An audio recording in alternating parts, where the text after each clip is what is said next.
चलिए, तो सबसे पहले क्या है, डिफाइन ऑटोमोटिव इंफोटेनमेंट। तो ऑटोमोटिव इंफोटेनमेंट क्या है, कुछ फीचर्स हैं, ठीक है। ऑटोमोटिव जो व्हीकल है उसमें कुछ फीचर्स हैं, जैसे कि आपका पहला हो जाता है इंटरटेनमेंट, ठीक है। इंटरटेनमेंट एक फीचर हो जाता है। दूसरा आपका हो जाता है नेविगेशन, ओके बच्चों, नेविगेशन। और तीसरा क्या होता है मेरे भाई, तीसरा होता है कनेक्टिविटी। तो ये 3 फीचर्स एक ऑटोमोटिव व्हीकल में होने चाहिए। इससे क्या होता है, ये 3 फीचर्स होने से क्या होता है प्यारे बच्चों, जो हमारा ड्राइविंग एक्सपीरियंस है वो अप होता है, यानी इनहेंस हो जाता है। इस चीज़ को हम क्या बोलते हैं बेटा, ऑटोमोटिव इंफोटेनमेंट। अब नेक्स्ट सवाल क्या है, 2 टिपिकल सब सिस्टम, 2 टिपिकल ऑटोमोटिव सब सिस्टम के बारे में हमसे पूछ लिया गया है। अगला सवाल क्या पूछा गया आपसे, नेम 2 टिपिकल सब सिस्टम। कैसे टाइप के सब सिस्टम, ऑटोमोटिव इंफोटेनमेंट सब सिस्टम, ठीक है ना बेटा। ध्यान से देखो, ऑटोमोटिव इंफोटेनमेंट सब सिस्टम, इसके बारे में पूछा गया है। तो क्या हम बता पाएंगे? हाँ भैया बिल्कुल बता पाएंगे। तो सबसे पहला क्या है, सबसे पहला ऑटोमोटिव इंफोटेनमेंट सब सिस्टम क्या होगा, बताओ। ऑडियो सिस्टम, ऑब्वियस सी बात है, ये आपको एंटरटेनमेंट देता है ना, ऑडियो सिस्टम। एक ये हम बोल सकते हैं, यहाँ से गाना वगैरह बजता है तो एंटरटेनमेंट मिलता है। दूसरा हम क्या बोल सकते हैं, नेविगेशन सिस्टम, जो जीपीएस होता है जिससे हम डायरेक्शंस का पता कर सकते हैं। सो ये भी एक हो जाएगा। अच्छा, तीसरा और कुछ हो सकता है, हाँ सी में वॉइस कंट्रोल हम बोल सकते हैं, वॉइस कंट्रोल। सो ये आपके जो है ऑटोमोटिव इंफोटेनमेंट सब सिस्टम्स हम कह सकते हैं, ठीक है। अगला क्वेश्चन चलिए। अच्छा, अब दूसरा हमारे पास जो सवाल आता है बेटा, वो ये है आईवीआई सिस्टम हम किसे बोलते हैं, आईवीआई सिस्टम। तो इसका फुल फॉर्म होता है इन व्हीकल इंफोटेनमेंट, इन व्हीकल, ठीक है, एक मिनट, इन व्हीकल इंफोटेनमेंट सिस्टम, ठीक है। और दूसरा वाला क्या है, दूसरा वाला है आईवीआई सिस्टम, एक हो गया। और जो सेकंड वाला है वो है एडास, एडास सिस्टम। अब ये एडास का फुल फॉर्म क्या है बेटा, देखो एडास का फुल फॉर्म है advanced advanced driving assistance, advanced driving assistance system, ठीक है। सो ये दो आपके सिस्टम होते हैं, एक हो जाएगा आईवीआई सिस्टम, इन व्हीकल इंफोटेनमेंट सिस्टम, और दूसरा हो जाएगा एडास सिस्टम। अब इन दोनों के बारे में थोड़ा समझते हैं कि इनका मेनली काम क्या है, ठीक है। तो ये बेसिकली इन दोनों का काम क्या है। अगर मैं इसके फंक्शनैलिटी की बात करता हूँ बेटा, तो आईवीआई सिस्टम में यानी इन व्हीकल इंफोटेनमेंट सिस्टम का काम क्या होता है, बेसिकली इंफोटेनमेंट फीचर्स के ऊपर ये मेनली फोकस करता है, ठीक है बेटा। इंफोटेनमेंट जो फीचर्स होते हैं व्हीकल में, उनके ऊपर ये मेनली फोकस करता है। जैसे आपका हो गया नेविगेशन, फिर ऑडियो, फिर मान लेते हैं वॉइस, ये सब के ऊपर मेनली ये क्या करता है बेटा, फोकस करता है आईवीआई। और एडस का जो मेन फंक्शनैलिटी है वो क्या है, सेफ्टी फीचर्स, सेफ्टी फीचर्स। अब सेफ्टी फीचर्स में आपके क्या क्या होते हैं बेटा, देखो सबसे पहला जो है एडेप्टिव क्रूज कंट्रोल, ठीक है, एडेप्टिव क्रूज कंट्रोल। फिर लेन चेंज, ठीक है। और दूसरा क्या है, रीजनरेटिव ब्रेकिंग, रीजनरेटिव ब्रेकिंग। सो ये कुछ है बात। तो सेफ्टी फीचर और इंफोटेनमेंट फीचर, इनके दोनों अलग अलग फंक्शनैलिटीज़ होती हैं, ठीक है। तो इंफोटेनमेंट फीचर्स में क्या है, नेविगेशन यानी जीपीएस वगैरह, ऑडियो और वॉइस असिस्टेंट, ये सब, ठीक है। अब हम लोग बात करेंगे in details adaptive cruise control के बारे में। तो चलो अभी हम जिसके बारे में बात करने जा रहे हैं वो क्या है, एडेप्टिव क्रूज कंट्रोल, ठीक है। ये बहुत इंपॉर्टेंट चीज़ है और ऑटोमोटिव के एग्जाम में ये पूछा जा सकता है। सो ये होता क्या है एक्चुअली, मान लीजिए आपका जो ऑटोमोटिव व्हीकल है ये V1 है, ये रास्ते में ट्रैवल कर रहा है, ठीक है। तो फिर यहाँ पे आपके आगे एक गाड़ी है V2, ये भी आपके आगे रास्ते में ट्रैवल कर रहा है। तो एडेप्टिव क्रूज कंट्रोल का काम क्या होता है, आपका जो ऑटोमोटिव व्हीकल है इसके स्पीड को क्या करता है, ये ऑटो एडजस्ट कर देता है, ठीक है। क्यों ऑटो एडजस्ट करता है, ताकि आपका जो दूसरा व्हीकल है जो आपके आगे जा रहा है उससे एक सेफ डिस्टेंस हमेशा बना रहे, उससे एक जो सेफ डिस्टेंस है वो हमेशा बना रहे ऑलवेज। इसलिए वो क्या करता है, अपनी जो ऑटोमोटिव गाड़ी है उसके स्पीड को वो हमेशा एडजस्ट करता है, ठीक है। तो चलिए इसका डेफिनेशन देख लेते हैं प्यारे बच्चों। सो यहाँ पे अगर हम डेफिनेशन देखने की बात करते हैं, सो ये हम ऐसे लिखेंगे, it is a mechanism, It is a mechanism in automotive vehicles. It is a mechanism in automotive vehicles where the car automatically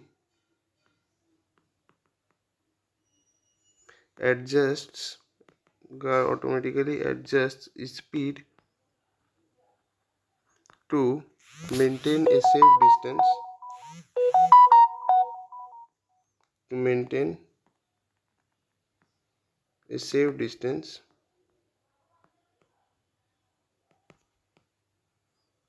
from the vehicle ahead of it.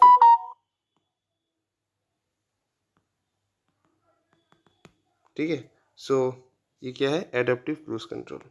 Okay, सो यहाँ पे अगर हम आपसे बोलें कि मुझे ये बताइए डिफरेंशिएट बिटवीन, ठीक है, ध्यान से देखिएगा क्वेश्चन को, डिफरेंशिएट बिटवीन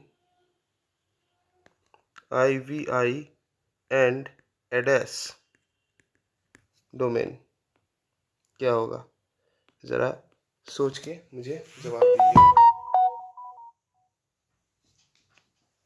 बताइए क्या होगा ADAS और IVI के बीच में। तो देखिए बेसिकली सबसे पहला जो डिफरेंस आपको देखने को मिलेगा वो है इनकी फंक्शनैलिटी। इनकी फंक्शनैलिटी भैया पूरी अलग है, ठीक है। क्यों, मैं शॉर्ट पॉइंट्स में लिख रहा हूँ, आप इसको इलेबोरेट करके अपने हिसाब से लिखिएगा। तो सबसे अगर मैं पहले बात करता हूँ IVI का काम क्या है, इंफोटेनमेंट देना, यानी GPS हो गया, फिर ऑडियो हो गया, वॉइस असिस्टेंट हो गया, तो ये मेनली इंफोटेनमेंट पर्पस है इसका।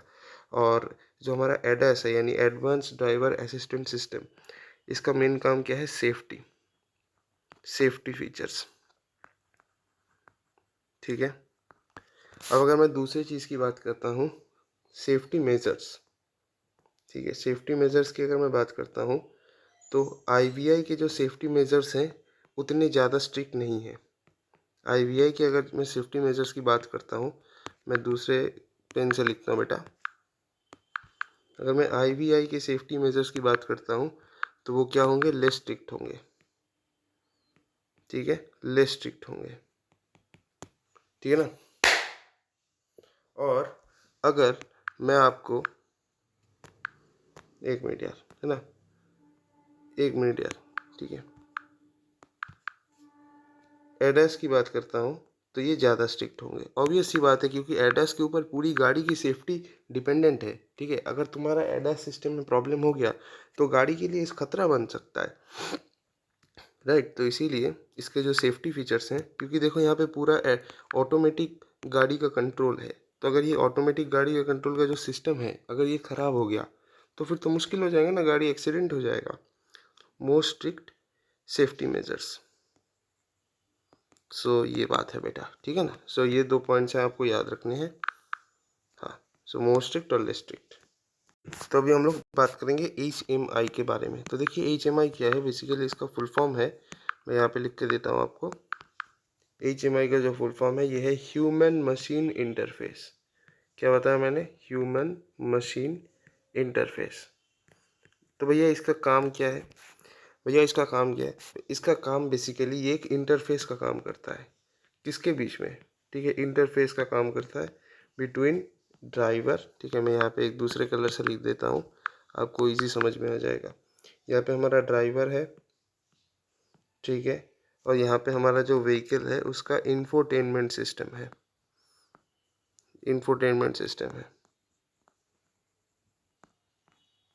इन दोनों के बीच में एक ब्रिज का काम करते हैं। ड्राइवर और इंफोटेनमेंट सिस्टम एक दूसरे के साथ कनेक्टेड कैसे रहते हैं, HMI के ज़रिए। ये इंटरफेस कौन है हमारा, HMI, ह्यूमन मशीन इंटरफेस। तो इसके अंदर क्या क्या आते हैं, तो इसके अंदर क्या क्या रहते हैं, सबसे पहले अगर मैं बात करता हूँ तो इसके अंदर जो मतलब ये ह्यूमन मशीन इंटरफेस किस किस चीज़ को हम बोल सकते हैं। तो सबसे पहला जो बनेगा वो हो जाएगा हमारा डिस्प्ले स्क्रीन। तो कुछ गाड़ियों में आपने देखा होगा डिस्प्ले स्क्रीन रहता है, टच स्क्रीन, इसके अंदर बहुत सारे ऐप्स वगैरह होते हैं जिनके ऊपर हम अगर एक बार टैप करेंगे तो वो ऐप ओपन हो जाएगा और उस ऐप को हम यूज़ कर सकते हैं। तो डिस्प्ले स्क्रीन एक हो सकता है। फिर दूसरा क्या हो सकता है, वॉइस कंट्रोल हो सकता है, तो कुछ वॉइस कमांड्स हैं जिसके थ्रू हम लोग काम कर सकते हैं। तीसरा क्या हो सकता है, कुछ बटन्स होते हैं, ठीक है। कुछ बटन्स होते हैं जिसके थ्रू हम लोग काम कर सकते हैं। गाड़ी में कोई स्विच है, उसको प्रेस किया तो शायद कुछ चल गया, फिर ऐसा कुछ है। और फिर चौथा क्या है, फीडबैक मैकेनिज्म है। सो ये 4 चीज़ें हैं। वॉइस कंट्रोल, जैसे मैंने गाड़ी में मुझे कुछ करना है, जैसे मान लीजिए कि एसी ऑफ करना है, तो अभी के जो एआई एनेबल्ड कार्स होते हैं उसमें हम लोग एक वॉइस कमांड में बोल सकते हैं कि turn of the AC please, तो वो हमारा जो एसी है वो ऑफ हो जाएगा। डिस्प्ले स्क्रीन में बहुत सारे टच स्क्रीन डिवाइसेस वगैरह होते हैं जिसका यूज़ करके हम लोग मतलब इंफोटेनमेंट को यूज़ कर सकते हैं। और बटन्स तो होते ही हैं, कीपैड्स, टच पैड्स होते ही हैं, और कुछ अलग अलग बटन्स होते हैं जिसके साथ हम लोग कुछ और कर सकते हैं। सो ये हो जाएगा हमारा। आइए अगला सवाल क्या है, ठीक है, 2 सिक्योरिटी टेस्ट, ठीक है, 2 सिक्योरिटी टेस्ट के बारे में आप बताओ ऑन IVI सिस्टम, ठीक है। फॉर दोज पीपल जिनको लग रहा है IVI का फुल फॉर्म पता नहीं है, तो IVI का फुल फॉर्म है इन व्हीकल इंफोटेनमेंट।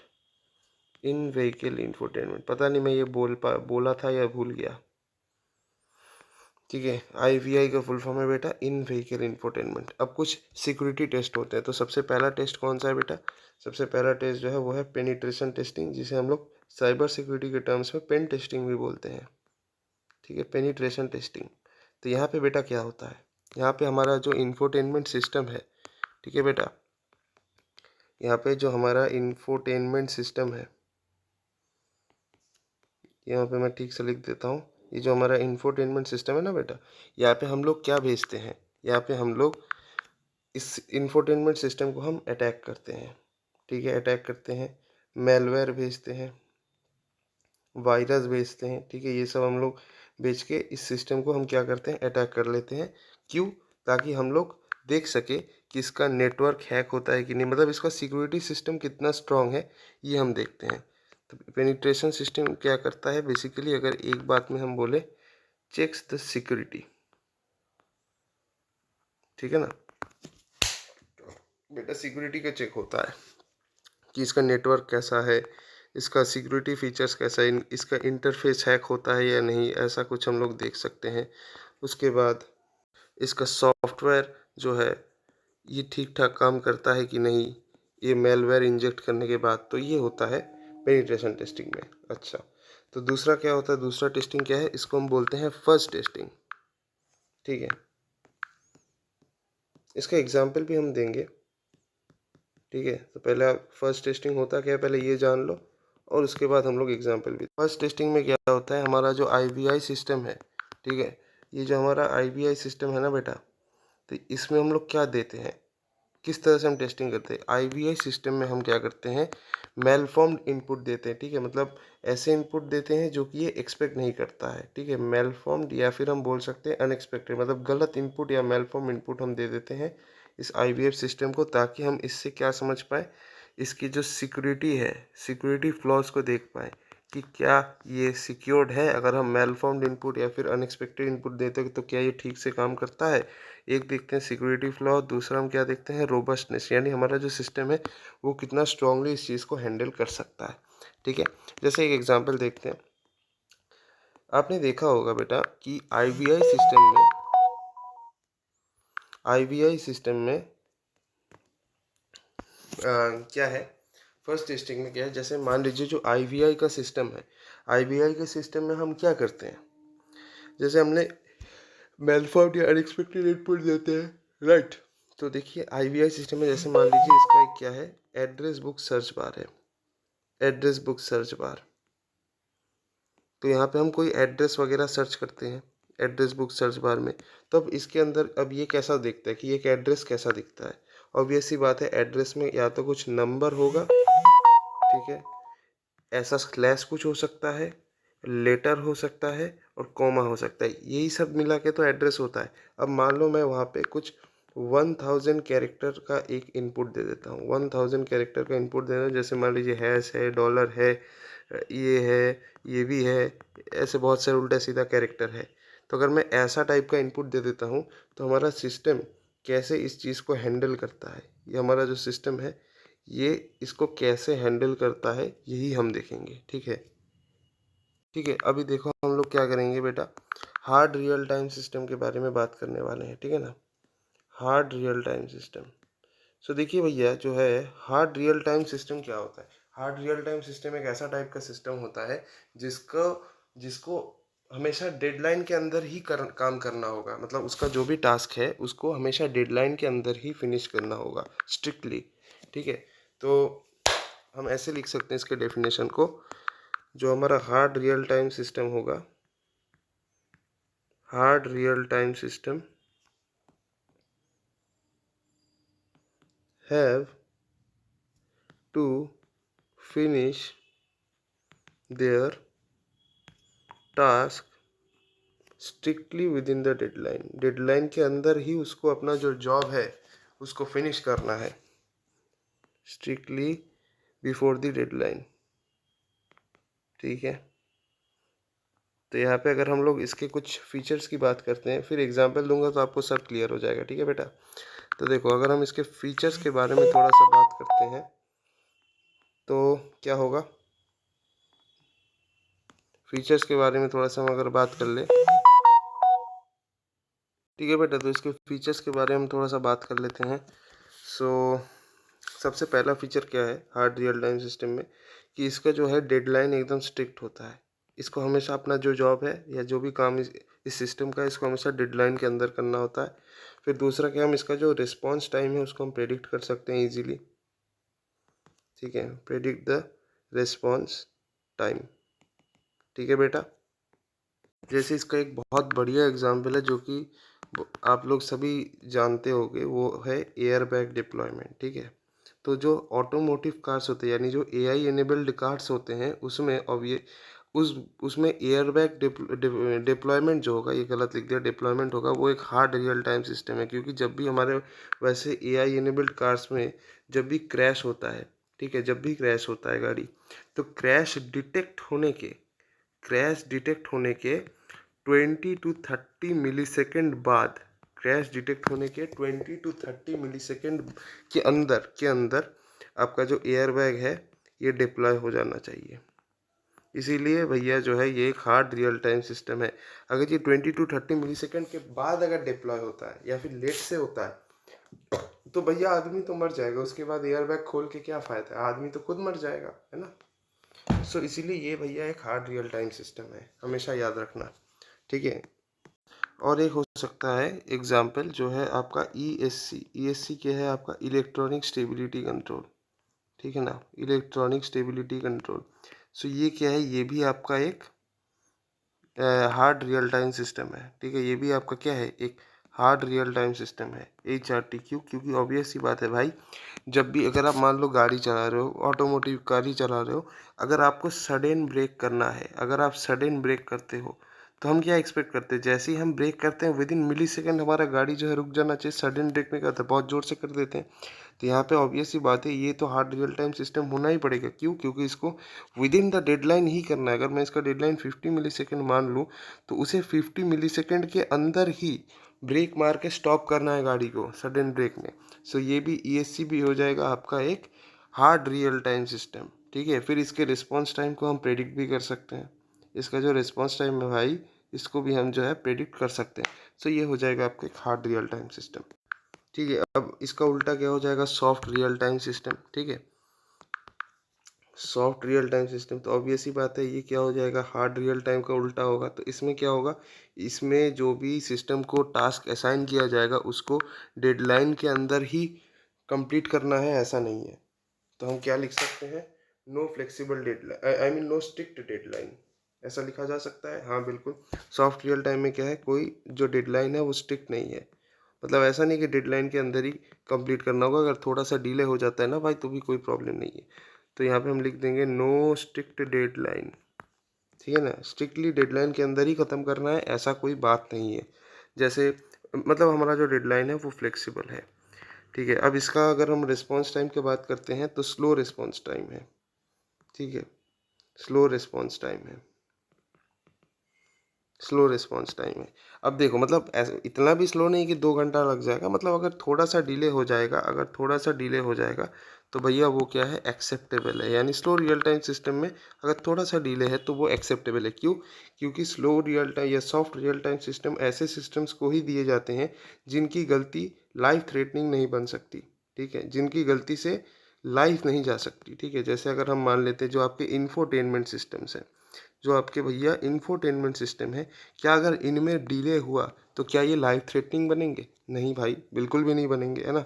जैसे अगर मान लीजिए आपका जो जीपीएस है, अगर ये लेट से काम कर रहा है तो क्या आपकी जान चली जाएगी? नहीं। जैसे अगर आप मान लीजिए आपका जो है वॉइस असिस्टेंट या वॉइस कंट्रोल, अगर ये थोड़ा लेट से आपका जो रिस्पॉन्स है ले रहा है और फिर आपका इनपुट ले रहा है, फिर लेट से आपको बता रहा है, तो क्या इससे आपकी जान चली जाएगी? नहीं। ठीक है, इस तरह से अगर आपके जो बाकी के जो भी हैं इंफोटेनमेंट रिलेटेड सिस्टम्स, नेविगेशन, ये सारे अगर थोड़ा लेट से करते हैं तो इससे लाइफ नहीं जाएगी, ठीक है। तो ऐसे टाइप के सिस्टम को हम बोलते हैं सॉफ्ट रियल टाइम सिस्टम। इसका रिस्पॉन्स टाइम थोड़ा स्लो होता है, थोड़ा सा डिले होता है, ऐसा नहीं कि बहुत ज़्यादा डिले हो जाता है, ठीक है। तो ये बात है, ये सारे उसके एग्जाम्पल हो गए, है ना। चलो देखिए, अब एक नया टॉपिक है, वो है ओटीए। ओटीए का फुल फॉर्म क्या है? ओवर द एयर, ठीक है, हमेशा याद रखना, ओवर द एयर यानी वायरलेस कम्युनिकेशन की बातें चल रही है यहाँ पे, ठीक है। ओवर द एयर, सो यहाँ पे क्या होता है, ओवर द एयर क्या होता है? बेसिकली जो भी आपका ऑटोमोटिव व्हीकल है, ठीक है, ऑटोमोटिव व्हीकल है, इसके जितने भी सॉफ्टवेयर्स हैं, इसके जितने भी सॉफ्टवेयर्स हैं, ठीक है, सॉफ्टवेयर है या फिर जो भी ऐप्स हैं, अगर इनको मुझे अपडेट करना है, अगर मान लो इनको मुझे चलते चलते ही अपडेट कर देना है, तो मुझे ओवर द एयर का यूज़ करना पड़ेगा, ठीक है। ओवर द एयर का यूज़ करना पड़ेगा, क्यों? क्योंकि हम क्या करेंगे, हम इंटरनेट के साथ, ये हमारे जो सॉफ्टवेयर हैं इनको हम लोग इंटरनेट के साथ with the help of wifi या सेलुलर कनेक्शन के थ्रू कनेक्ट करेंगे। ये जो हमारा इंटरनेट है, इसके साथ हम जो एंड्रॉयड ऑटोमोटिव ऐप्स हैं उनको हम वाईफाई या फिर मोबाइल का जो सेलुलर डेटा है इससे हम कनेक्ट करवाएंगे, वायरलेस कनेक्शन है ये। और इसके थ्रू हम क्या कराएंगे, इन सारे ऐप्स को अपडेट करवा देंगे, ठीक है बेटा। इन सारे ऐप्स को हम क्या कर देंगे भाई, अपडेट करवा देंगे वायरलेस कम्युनिकेशन के ज़रिए। सो इस चीज़ को हम बोलते हैं ओटीए। तो आई होप मोटा मोटा समझ में आ गया होगा। अब इसका डेफिनेशन देख लेते हैं, ठीक है ना बेटा। गलती से बेटा बोल दे रहा हूँ मैं। द प्रोसेस, ठीक है, the process of the process of updating the process of updating software apps in an automotive vehicle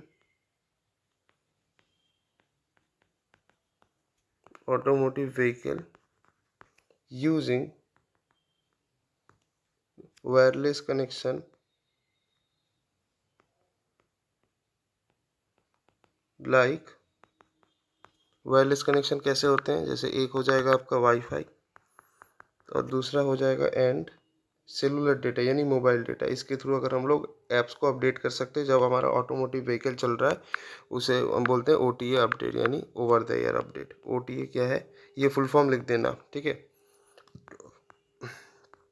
over the air, ठीक है।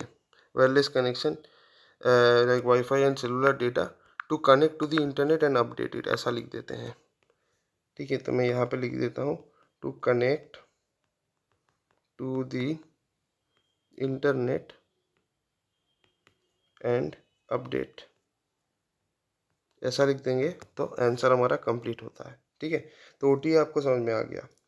तो देखिए यहाँ पे हमारा सवाल क्या बोल रहा है, two benefits of OTA update, ठीक है। दो ओटीए अपडेट के दो बेनिफिट बताओ आईवीआई सिस्टम में। तो देखो, अगर आईवीआई सिस्टम में हम ओटीए अपडेट करते हैं तो सबसे पहले क्या है, जो भी आईवीआई सिस्टम के ऐप्स हैं, जो भी आईवीआई सिस्टम के कंपोनेंट्स हैं, ठीक है, वो बहुत जल्दी अपडेट हो सकते हैं, ठीक है। आईवीआई के जो भी यानी इन व्हीकल इंफोटेनमेंट के जितने भी कंपोनेंट्स हैं उसको हम बहुत जल्दी अपडेट कर सकते हैं, क्योंकि हम लोग बस इंटरनेट से वायरलेस कम्युनिकेशन के थ्रू कनेक्ट करेंगे और उसको अपडेट कर देंगे, बहुत फास्ट अपडेट कर सकते हैं, ठीक है। हमें अलग से जाके सर्विस सेंटर में जाके हमें अपडेट करवाने की ज़रूरत नहीं होगी, हम डायरेक्टली अपडेट कर सकते हैं। दूसरा क्या हो सकता है कि सिक्योरिटी फिक्सिंग, ऐसा हम बोल सकते हैं, सिक्योरिटी फिक्स, ठीक है। क्यों? क्योंकि देखो, जितने भी हमारे ओटीए में जो है, ठीक है, आई मीन जितने भी हमारे आईवीआई में जो बग्स हैं, आईवीआई में जो बग्स हैं इसको हम रिमोटली फिक्स कर सकते हैं। रिमोटली मतलब जहाँ पे हम लोग गाड़ी चला रहे हैं, गाड़ी चलाते चलाते किसी भी जगह में, in any area we can fix the bugs. किसी भी जगह में गाड़ी हम उसको इंटरनेट से कनेक्ट करके हम इजीली जो है बग्स को फिक्स कर सकते हैं। एक ये हो सकता है। और क्या हो सकता है, जो भी वल्नरेबिलिटीज़ है उसको हम पैच कर सकते हैं। ठीक है, पैच करना मतलब फिक्स करना, पैच वल्नरेबिलिटी। ठीक है, और अपडेट कर सकते हैं अपडेटेड सिक्योरिटी फीचर्स से। ठीक है, अपडेटेड सिक्योरिटी फीचर्स। तो ये दो आपके हो सकते हैं benefits of OT, over the air update on IVI systems. चलिए अभी हम लोग जिस चीज़ के बारे में बात करेंगे वो है AAOS। AAOS क्या है? Android automotive operating system. So मैं यहाँ लिख देता हूँ बेटा, आई मीन भाई, एंड्रॉयड ऑटोमोटिव ऑपरेटिंग सिस्टम, ये होता है AAOS। अब इसका काम क्या है भाई? AAOS का काम क्या है भाई बताओ? तो ये जो एंड्रॉयड ऑटोमोटिव ऑपरेटिंग सिस्टम है, ये एक बेसिकली स्पेशल टाइप का ऑपरेटिंग सिस्टम है जो कि हमारा ऑटोमोटिव व्हीकल्स के लिए डिज़ाइन किया गया है। ठीक है, डिज़ाइन फॉर ऑटोमोटिव व्हीकल्स, और ये बेसिकली एंड्रॉयड के ऊपर ही बनाया गया है। ठीक है, एंड्रॉयड ऑफ कार्स इसको हम बोल सकते हैं, एंड्रॉयड फॉर कार्स या एंड्रॉयड ऑफ कार्स हम बोल सकते हैं इसको। ठीक है, तो इसमें हम लोग क्या कर सकते हैं, ये एंड्रॉयड ऑटोमेटिव ऑपरेटिंग सिस्टम हमको क्या देता है? ये हमको क्या देता है? User friendly interface. User friendly interface, ताकि इसके अंदर, इस ऑपरेटिंग सिस्टम के अंदर जो भी ऐप्स है, उन ऐप्स को हमारे जो यूज़र हैं वो बहुत इजीली यूज़ कर सकें। ठीक है, यूज़र फ्रेंडली इंटरफेस हमें एंड्रॉयड ऑटोमेटिक ऑपरेटिंग सिस्टम देता है, क्योंकि उसके अंदर जितने भी ऐप्स हैं उन सारे ऐप्स को एक यूज़र जो है कैसे यूज़ करना है और कब यूज़ करना है, ये उसको आसानी से पता चल जाए। ठीक है, सो ये हो जाता है एंड्रॉयड ऑटोमेटिक ऑपरेटिंग सिस्टम। तो इसमें क्या फीचर्स हैं? अगर हम फीचर्स की बात कर लेते हैं सबसे पहले, तो सबसे पहले ये है कि ये कस्टमाइजेबल है। आप इसको अपने हिसाब से, मतलब ऑपरेटिंग सिस्टम को नहीं चेंज कर सकते, लेकिन इसके अंदर जो भी ऐप्स है उसको आप कस्टमाइज़ कर सकते हैं। फिर और वेदर रिपोर्ट के लिए अलग सा ऐप है। ठीक है, वेदर रिपोर्ट उसके लिए अलग सा ऐप है। टेम्परेचर, मतलब अलग अलग इन्वायरमेंट चेंजेस को नोटिस करने के लिए या दिखाने के लिए या फिर उसके हिसाब से एक्शन लेने के लिए अलग अलग ऐप्स हैं। उसके बाद वॉइस कंट्रोल है। ठीक है, फिर ऐप सपोर्ट है। ये सारे एंड्रॉयड ऑटोमोटिव सिस्टम के क्या है भाई? फीचर्स हैं। ये फीचर्स हैं। चलिए अगला टॉपिक क्या आता है बेटा? वो है एंड्रॉयड ऑटो प्रोजेक्शन। ठीक है, तो यहाँ पे हम क्या करते हैं, इसको हटाओ, एंड्रॉयड ऑटो प्रोजेक्शन, इसका काम क्या है? देखो भाई, इसमें हम यही करते हैं कि हमारा जो एंड्रॉयड डिवाइस है उसके स्क्रीन को हम एंड्रॉयड, आई मीन ऑटोमोटिव का जो डिस्प्ले स्क्रीन है, ऑटोमोटिव जो गाड़ी है उसके डिस्प्ले स्क्रीन में हम अपना जो एंड्रॉयड डिवाइस है इसके स्क्रीन को यहाँ पे प्रोजेक्ट कर देते हैं। ठीक है, हम अपने यहाँ पे जो मोबाइल का स्क्रीन है उसको गाड़ी का जो डिस्प्ले स्क्रीन है, ऑटोमोटिव इंफोटेनमेंट में जो गाड़ी का डिस्प्ले स्क्रीन है उसमें हम क्या कर देते हैं, अपने मोबाइल की स्क्रीन को प्रोजेक्ट कर देते हैं। तो इसलिए मोबाइल्स में जितने भी ऐप्स वगैरह हैं उन सारे वो सारे ऐप्स आपके टीवी में या फिर एंड्रॉयड सिस्टम के जो ये है उसमें आपको दिखेंगे। ठीक है, और आप इजीली मोबाइल को इसके थ्रू कंट्रोल भी कर सकते हैं। इसके थ्रू आप क्या कर सकते हैं? कंट्रोल भी कर सकते हैं। सो ये चीज़ है। तो हम यहाँ पे क्या कर रहे हैं, अपने मोबाइल स्क्रीन को Android TV, I mean automotive vehicle के जो डिस्प्ले स्क्रीन है उसमें प्रोजेक्ट कर रहे हैं, और इसके थ्रू हम मोबाइल को कंट्रोल भी कर पा रहे हैं। इसे ही बोलते हैं एंड्रॉयड ऑटो प्रोजेक्शन।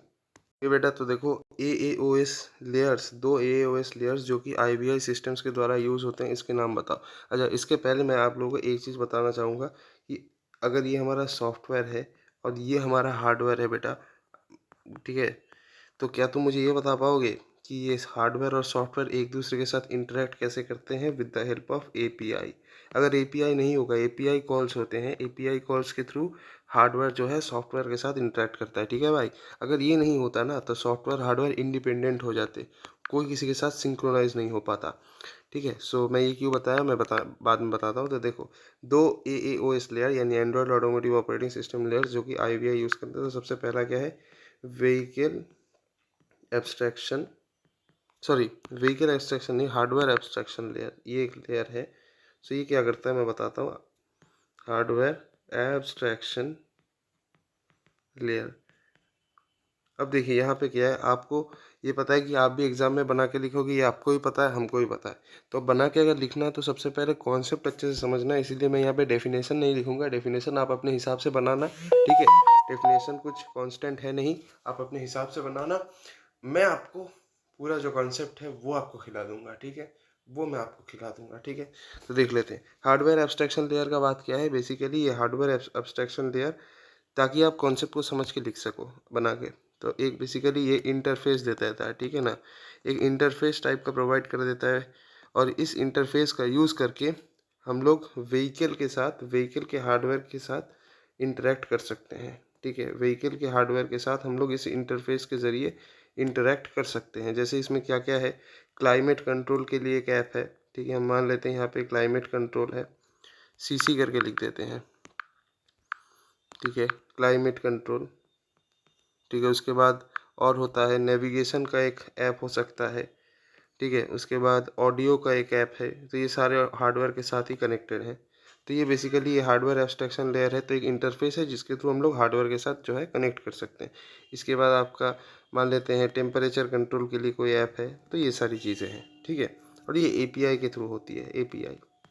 सो ठीक है, इतना आपको समझ में आ गया है। मुझे ही पता है आप बना के लिखोगे, आपको ही पता है अगर हम इसकी जगह होते हम भी बना के लिखते, इसीलिए समझना बहुत ज़रूरी है, कॉन्सेप्ट बहुत ज़रूरी है। डेफिनेशन आप अपने हिसाब से लिखना, जो आपको अच्छा लगे आप वो लिखना, ठीक है। लेकिन चीज़ जो भी लिख रहे हो वो सही होना चाहिए, गलत नहीं होना चाहिए। उसके बाद आप जो लिखना है लिखो। दूसरा क्या है, एक कार एपीआई लेयर है, ठीक है। इसे हम एप्लीकेशन लेयर भी बोलते हैं। तो यहाँ पे क्या होता है, हम लोग एपीआई का यूज़ करके, ठीक है, कार के बहुत सारे कंपोनेंट्स के साथ इंटरेक्ट करते हैं, ठीक है।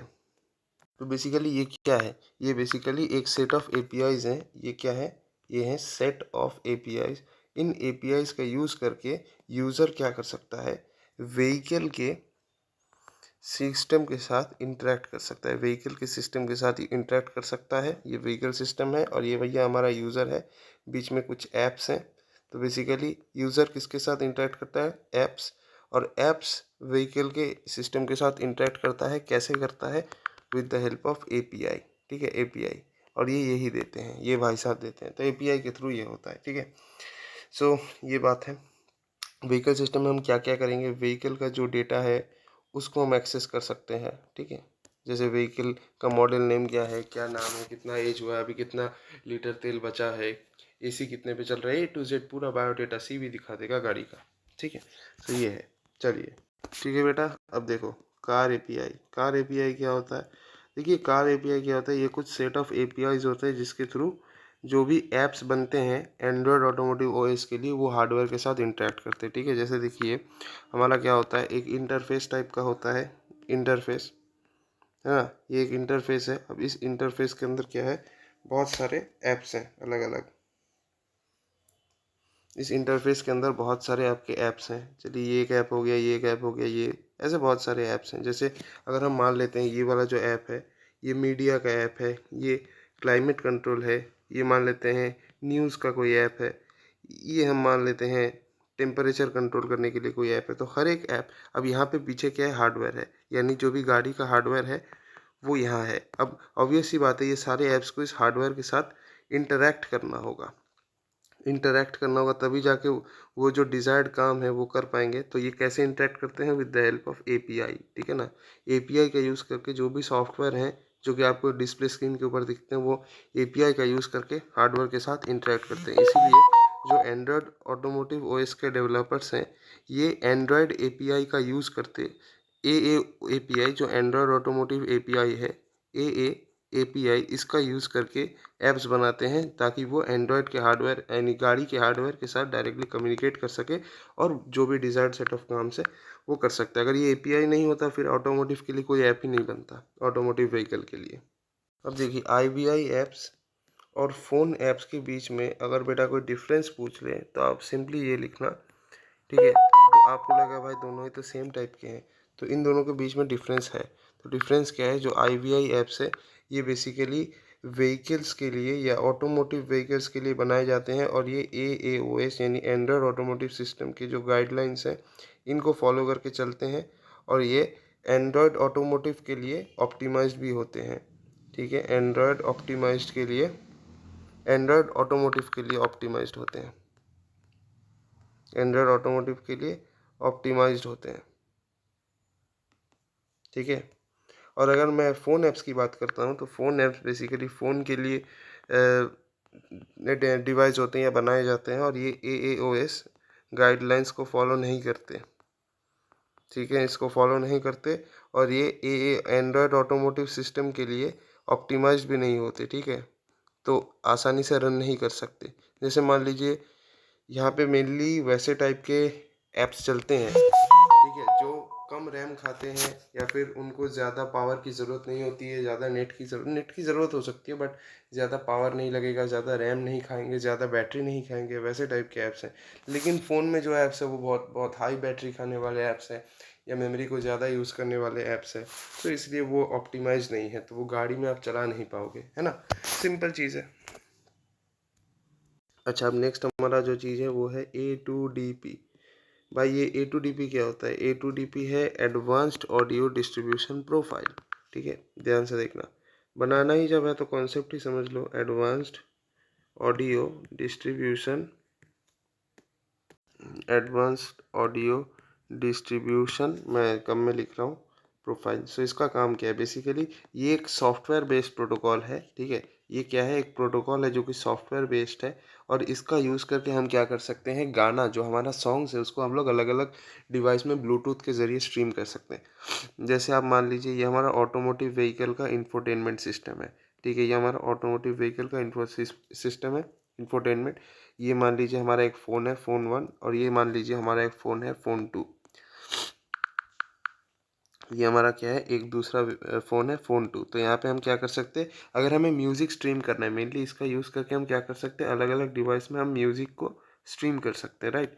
सो अगर मान लीजिए मुझे फ़ोन 1 से जो भी गाने बज रहे हैं मैं चाहता हूँ कि ऑटोमोटिव व्हीकल के अंदर भी बजे, तो ऑब्वियस सी बात है मुझे इसके थ्रू A2DP के थ्रू हमें क्या करना पड़ेगा, म्यूज़िक को स्ट्रीम करना पड़ेगा। और ये कैसे होता है भैया, ब्लूटूथ की वजह से होता है, ठीक है ना। ये हमारा जो ब्लूटूथ का लोगो है ना, ऐसा दिखता है, तो ब्लूटूथ के अंदर ये प्रोटोकॉल प्रेजेंट रहता है, और ब्लूटूथ के थ्रू ही हम लोग क्या करते हैं, सीधा सीधा जो है गानों को स्ट्रीम करते हैं। तो इसके साथ इसका ब्लूटूथ में कनेक्शन है। अगर मान लो मुझे फ़ोन 2 के साथ ऑटोमोटिव व्हीकल का कनेक्शन बनाना है, तो उसके लिए भी हमें क्या करना पड़ेगा, ब्लूटूथ का यूज़ करना पड़ेगा। सो ब्लूटूथ के थ्रू हम लोग क्या कर सकते हैं, जो है गानों को स्ट्रीम कर सकते हैं, म्यूजिक को अलग अलग डिवाइसेस में वायरलेसली स्ट्रीम कर सकते हैं with the help of A2DP, advance audio data distribution profile, ठीक है। अब देखो, ठीक है, HFP। भाई HFP क्या होता है? HFP का फुल फॉर्म है hands free profile. Hands free profile क्या है? ये भी एक सॉफ्टवेयर प्रोटोकॉल है जो आपके ब्लूटूथ में रहता है, ठीक है। ये क्या है? ये एक सॉफ्टवेयर प्रोटोकॉल है जो आपके ब्लूटूथ में रहता है। इसके थ्रू आप क्या कर सकते हैं, आपके जो भी आपके फ़ोन में जो भी कॉल्स आते हैं, ठीक है, जैसे मैं आपको एग्जांपल देता हूँ इसका यूज़ कहाँ होता है। जैसे मान लीजिए ये हमारा फ़ोन है, ठीक है, और यहाँ पे आपका ऑटोमोटिव व्हीकल है, व्हीकल का इंटरफेस है, ऑटोमोटिव व्हीकल का जो है इंटरफेस है। तो यहाँ पे क्या होता है, अगर हम लोग HFP प्रो सॉफ्टवेयर प्रोटोकॉल है, और हम लोग एक दूसरे के साथ जो है ब्लूटूथ में कनेक्टेड हैं, ओहो, अगर हम लोग एक दूसरे के साथ ब्लूटूथ में कनेक्टेड है, तो हमारे फ़ोन में जो भी कॉल वगैरह आते हैं, या जो भी हमारे मैसेजेस या टेक्स्ट हमें जो भी आते हैं, वो हम इस डिवाइस का यूज़ करके आंसर कर सकते हैं, इस डिवाइस का यूज़ करके आंसर कर सकते हैं इन सभी चीज़ों का।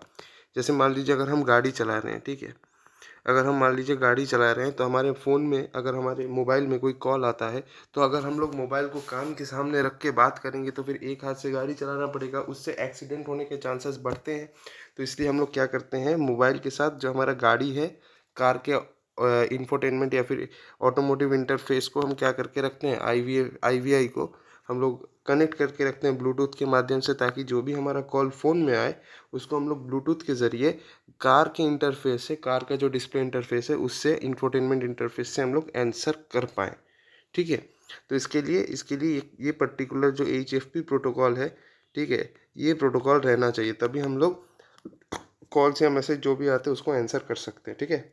मतलब मोटा मोटा इसका मतलब क्या है, अगर तुम्हारे डिवाइस में जो भी कॉल्स आते हैं या मैसेज आते हैं, अगर उसको तुम्हें किसी दूसरे डिवाइस से उन सब का आंसर करना है, कॉल का आंसर करना है या मैसेज का रिप्लाई देना है, तो आपको ब्लूटूथ के जरिए उस दूसरे डिवाइस को कनेक्ट करना है, और उसके अंदर ये HFP प्रोटोकॉल जो है ये रहना चाहिए, तभी आप ये कर पाओगे। अच्छा, अब मैं एक चीज़ आपको बताने वाला हूँ, GNSS ये क्या होता है, ठीक है। तो GNSS ये क्या होता है, बेसिकली ग्लोबल नेविगेशन, ठीक है, ग्लोबल नेविगेशन सैटेलाइट सिस्टम। सो यहाँ पे क्या होता है बेटा, देखो ये बेसिकली क्या है, एक सैटेलाइट सिस्टम है, ठीक है। ये एक सैटेलाइट सिस्टम है जिसके थ्रू हम क्या करते हैं, जो भी हमारी गाड़ी है, ऑटोमोटिव जो कार है, इसका जो पोजीशन है, ये कहाँ है, अभी किस मोमेंट पे है, कहाँ जा रहा है, इसका व्हील स्पीड क्या है, ये सारी चीज़ें ना हम लोग ट्रैक कर सकते हैं इस सैटेलाइट के ज़रिए। इस गाड़ी की सारी चीज़ें हम ट्रैक कर सकते हैं। इसके ये गाड़ी का स्पीड क्या है, इस गाड़ी का लोकेशन क्या है, मतलब व्हील का स्पीड, अभी ये कितने ये कहाँ जा रही है, वेयर इट इज़ गोइंग, ठीक है। अगर जीपीएस ऑन है तो हम बता सकते हैं, ठीक है। इसके लिए जीपीएस ऑन रखना पड़ेगा, तभी जाके हम लोग इस ग्लोबल नेविगेशन सैटेलाइट सिस्टम से गाड़ी का स्पीड, लोकेशन, कहाँ जा रहा है, टायर का स्पीड, सब कुछ जान सकते हैं, ठीक है ना।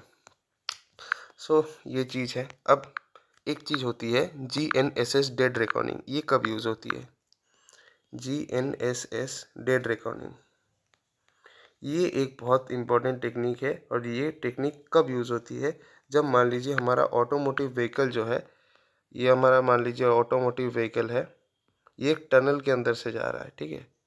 ये मान लीजिए एक टनल टाइप का है, वैसे टनल ऐसा नहीं बनता है, मान लीजिए कुछ ऐसा टाइप का है,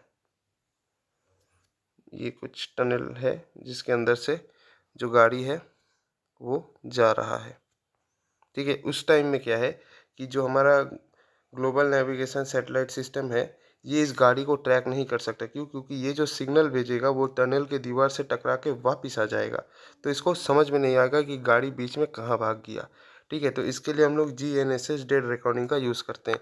ये एक ऐसा टेक्निक है, जो अगर गाड़ी कुछ ऐसे लोकेशन में चला गया है जिसको हम लोग GNSS के माध्यम से ट्रैक नहीं कर सकते, उसको हम GNSS डेड रिकॉर्डिंग के थ्रू ट्रैक करते हैं। तो ये एक स्पेशल टेक्निक है। ये क्या है, ये एक स्पेशल टेक्निक है जिसके यूज़ करके अगर हम लोग जो गाड़ी है टनल वनल के अंदर घुस गए, या फिर कहीं पहाड़ जंगल के अंदर जा रहा है, यहाँ पे उस तरह से ट्रैक नहीं किया जा सकता, तो उसके लिए हम लोग GNSS डेड रिकॉर्डिंग का यूज़ करते हैं। इससे फ़ायदा क्या हो गया, इससे एक फ़ायदा हो गया बेटा, कंटिन्यूअस नेविगेशन। क्या फ़ायदा है, कंटिन्यूअस नेविगेशन। कंटिन्यूअस नेविगेशन मतलब हम लोग हमेशा कंटिन्यूअसली बता पा रहे हैं, कंटिन्यूअसली बता पा रहे हैं कि हमारी जो गाड़ी है वो कहाँ है, किस लोकेशन में, वो हमेशा बोल सकते हैं, चाहे पहाड़, समुंदर, टनल, कुछ भी आ जाए। यहाँ पे एक सवाल आता है कि दो सेंसर्स बताओ जो कि GNSS डेट रिकॉर्डिंग में यूज़ होते हैं। तो देखो, दो जो सेंसर्स है ना बेटा, सबसे पहला वाला है एक्सीलरोमीटर, ठीक है। एक्सीलरोमीटर ये एक सेंसर है, इसके थ्रू हम क्या करते हैं, इस सेंसर का यूज़ करके हम लोग जो गाड़ी का स्पीड है मतलब एक्सीलरेशन, डिसीलरेशन, ठीक है।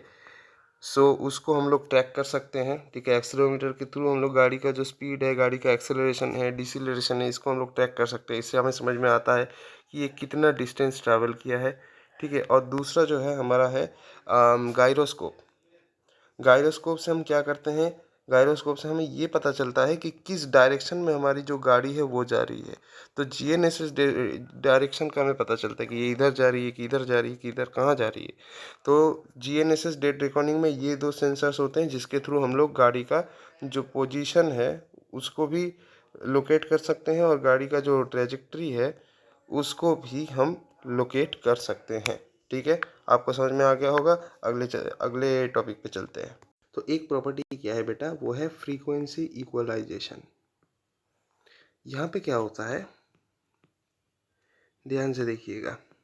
फ्रीक्वेंसी इक्वलाइजेशन क्या करता है, फ्रीक्वेंसी इक्वलाइजेशन होता क्या है, जैसे मान लीजिए आपका गाड़ी का जो ऑडियो सिस्टम है, ठीक है। ऑडियो सिस्टम से क्या निकलता है बेटा, ऑडियो सिग्नल निकलता है। तो ये जो ऑडियो सिग्नल है, ये गाड़ी में जितने भी सरफेसेस हैं, जैसे डोर का सरफेस हो गया, फिर मान लीजिए सीट का सरफेस हो गया, या जितने भी सारे सरफेसेस हैं उनके साथ ही क्या हो जाता है, कोलाइड हो जाता है। कोलाइड होने के कारण इनका जो फ्रीक्वेंसी है वो फ्रीक्वेंसी चेंज हो जाता है, और ये फ्रीक्वेंसी चेंज होने के कारण क्या होता है, साउंड आपको ठीक से सुनाई नहीं देता है, ठीक है। अलग अलग फ्रीक्वेंसी के साउंड हमारे ईयर तक पहुंचते हैं, ठीक है। तो यहाँ पे अगर ये हमारा ईयर है, ठीक है, अगर ये हमारा ईयर है, तो ईयर में अलग अलग फ्रीक्वेंसी के साउंड्स पहुंचते हैं, क्योंकि वो अलग अलग जगह में धक्के खाने के बाद आते हैं, F1, F2, F3, अलग अलग जगह की फ्रीक्वेंसी आकर हमारे कान में पहुंचते हैं। तो हमें क्या यहाँ पे इक्वलाइजेशन क्या करता है, सारे फ्रीक्वेंसी को एक इक्वल फ्रीक्वेंसी बना देता है। एफ इक्वल हम मान लेते हैं और ये इक्वल जो फ्रीक्वेंसी है यही हमारे कान में जाती है, ताकि हमें लगे कि हमारा जो ऑडियो है उसकी फ्रीक्वेंसी कांस्टेंट है। मतलब ऐसा नहीं कि ज़्यादा आवाज़ हो गया या आवाज़ कम हो गया, एक कांस्टेंट आवाज़ में चले, इसे ही बोलते हैं फ्रीक्वेंसी इक्वलाइजेशन। ठीक है, आपको समझ में आ गया होगा। दूसरा क्या है, दूसरा आपका है, एक तो फ्रीक्वेंसी इक्वलाइजेशन हो गया, दूसरा है, बताओ क्या था, नॉइज़ कैंसिलेशन। तो नॉइज़ कैंसिलेशन आपको तो पता ही है, आउटसाइड के जो भी नॉइजेस हैं उसको वो क्या कर देता है, कैंसिल कर देता है। जैसे इंजन का साउंड हो गया, टायर का साउंड हो गया, रोड वाइंड का, रास्ते में जो हवा चल रहा है उसका साउंड, इन सबको वो कैंसिल कर देता है, ताकि जो आवाज़ है वो इक्वली डिस्ट्रीब्यूट हो। ऑडियो का जो वेव है, ये ऑडियो का वेव है। ठीक है, अब देखो डीआरएम क्या है। डीआरएम का फुल फॉर्म है, अगर हम यहाँ पे बोलें, डिजिटल राइट मैनेजमेंट। ठीक है ना, डीआरएम का फुल फॉर्म क्या है, डिजिटल राइट मैनेजमेंट है। अब देखो मैं एग्जांपल से समझाता हूँ, आपको पता ही है। जैसे आप देखो एक चीज़, जो हमारा ऑटोमोटिव व्हीकल है, ठीक है, ऑटोमोटिव व्हीकल जो है, इसका जो एंड्रॉयड ऑटोमोटिव ओएस है उसमें कुछ सैम्पल म्यूज़िक रह सकते हैं, कुछ सैम्पल म्यूज़िक रह सकते हैं जो कि आपको सिर्फ इस ऑटोमोटिव ओएस अगर आप लेते हैं तो आपको मिलेंगे। इसके अलावा आपको और कहीं पे नहीं मिलेंगे। जैसे अगर हम विंडोज़ 7 की बात करते हैं, विंडोज़ 7 में क्या होता था, कुछ सैम्पल म्यूज़िक्स होते थे। जैसे एक होता था कलिम्बा, फिर एक होता था मेरे ख्याल से, अरे क्या नाम था उसका, एक था बेटोवन नहीं था, बेटोवन नहीं, कोई और एक गाना था, फ्लेक्स, फ्लेक्स या फैक्स ऐसा कोई एक नाम था। ठीक है, और भी कुछ गाने थे जो कि सैम्पल म्यूजिक थे, वो विंडोज 7 में इनबिल्ट थे। जब भी आप विंडोज 7 का मशीन लेते थे तो वो गाने इसमें इनबिल्ट होते थे। अब मान लीजिए कोई ऐसा कर दिया कि विंडोज 7 के जितने भी गाने हैं इनको वो चुरा लिया, और मान लीजिए वो कोई एक नया ऑपरेटिंग सिस्टम बनाया और उसमें भी उसने ये सारे गाने डाल दिए। तो अगले दिन जब विंडोज 7 को पता चला कि एक नया ओएस निकला है जिसमें मेरे गाने चल रहे हैं इनबिल्ट में, तो वो इसके ऊपर क्या कर सकता है, कॉपीराइट, वो कॉपीराइट का केस लगा सकता है। तो ताकि ये सब हैसल ना करना पड़े या चाहे वो चुरा ना सके, इसलिए क्या करते हैं, डिजिटल राइट्स मैनेजमेंट का यूज़ करते हैं, ताकि मीडिया जो है वो चुरा ना पाए। ये कुछ सेट ऑफ रूल्स होते हैं या कुछ सेट ऑफ सॉफ्टवेयर प्रोटोकॉल्स या कोड होते हैं, जिसका यूज़ करके हम, जिसका use Android Android automotive voice करता है, ताकि उसके जो इंटीग्रेटेड या इनबिल्ट म्यूजिक्स हैं, इनबिल्ट म्यूजिक या मीडिया जो भी आप बोल दो, इसको कोई कॉपी या चुरा ना सके, करके बेच ना सके। ठीक है, इसको कोई कॉपी नहीं कर पाएगा, चोरी भी नहीं कर पाएगा। ठीक है ना, सो ये होता है डीआरएम।